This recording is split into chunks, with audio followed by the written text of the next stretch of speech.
Then there is past continuous tense. वो जिस तरह से हम आपने जाना कि पास्ट सिंपल हम किसके लिए इस्तेमाल करते हैं, तो ये कौन सी एक्शंस डिनोट करता है। We use this tense for actions और situations in the past that वे आर नॉट कंप्लीटेड, यानी कि वो एक्शंस, वो एक्टिविटीज़ जो पास्ट में शुरू होती हैं, लेकिन शुरू हो गई हूँ, लेकिन वो कंप्लीटेड एक्शंस नहीं होती हैं, कंप्लीटेड एक्टिविटीज़ नहीं होती हैं। जिस तरह से उर्दू में जो सेंटेंसेस रही थी, गई थी, गया था, आया था, आ रहा था, ऐसे थे, यानी कि लिख रही थी, इस तरह से रहा था, रही थी, हाँ, सो रही थी, गा रही थी, गा रहा था, खेल रहा था, इस तरह के सेंटेंसेस जो है वो किस में आ जाते हैं, पास्ट कंटिन्यूस टेंस में। तो एफर्मेटिव सेंटेंसेस और पॉजिटिव सेंटेंसेस जो होते हैं पास्ट कंटिन्यूस टेंस के, वो आपको किस तरह से बनाने हैं। You have to frame the affirmative sentence of this very tense like this: subject plus was were, उसके बाद plus V1 ing plus object. Subject was were plus this V1 plus ing होती है फोर्थ फॉर्म ऑफ वर्ब और ing form of verb, और you will also call it as progressive form of verb. उसके बाद object. अब आपको देखना है वो कि was का इस्तेमाल कहाँ पे करना है और were का इस्तेमाल कहाँ पे करना है। You have to use was for singular subjects and you have to use were for plural subject. Singular subjects के लिए आपको was का इस्तेमाल करना है और प्लूरल सब्जेक्ट्स के लिए आपको were का इस्तेमाल करना है, ठीक है। फॉर एग्जाम्पल ये नेम जो है ये भी आता है इसमें, इसके साथ भी आपको was करना है इस्तेमाल। रशीद was गोइंग होम, हाँ, रशीद सब्जेक्ट, ठीक है।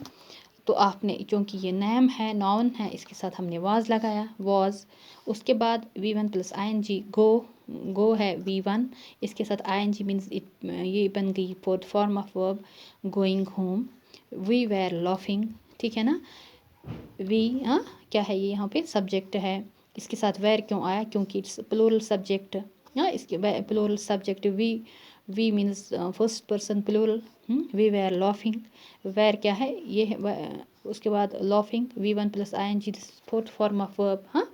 We were he was playing, he was playing, he is the third person singular, third singular subject के साथ आपको वॉज का इस्तेमाल करना है, हाँ। ही वॉज प्लेइंग, ये सेंटेंस बन गया। इस तरह से हो गए ये affirmative sentences of past continuous tense.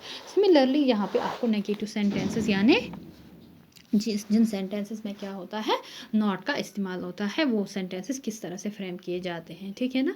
जिस तरह से अगर हम मान लीजिए फिर से वो सेंटेंसेस ले लेंगे affirmative sentences. Rashid was going home, अगर आप you have to use not in between was and this, in between was and main verb, ठीक है ना। वाज और इस गोइंग के बीच में आपको नॉट का इस्तेमाल करना है। Rashid was not going home, we were not laughing, he was not playing. तो ये हो गए negative sentences of past continuous tense. अगर आप ये देखेंगे interrogative sentences, interrogative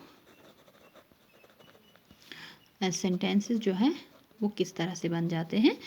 interrogative sentences में आपको वॉज और वेर का इस्तेमाल सेंटेंस के शुरू में करना है, यानी कि you have to use was और were in the beginning of the sentence, ठीक है। तो इस लास्ट पे आपको नोट ऑफ इंट्रागेशन लगाना है। तो ये हो गया, बन जाते हैं interrogative sentences of this past continuous tense, ठीक है। तो ये हो गए, this all about this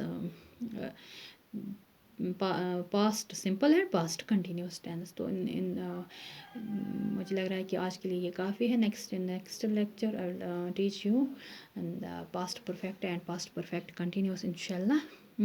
thank you.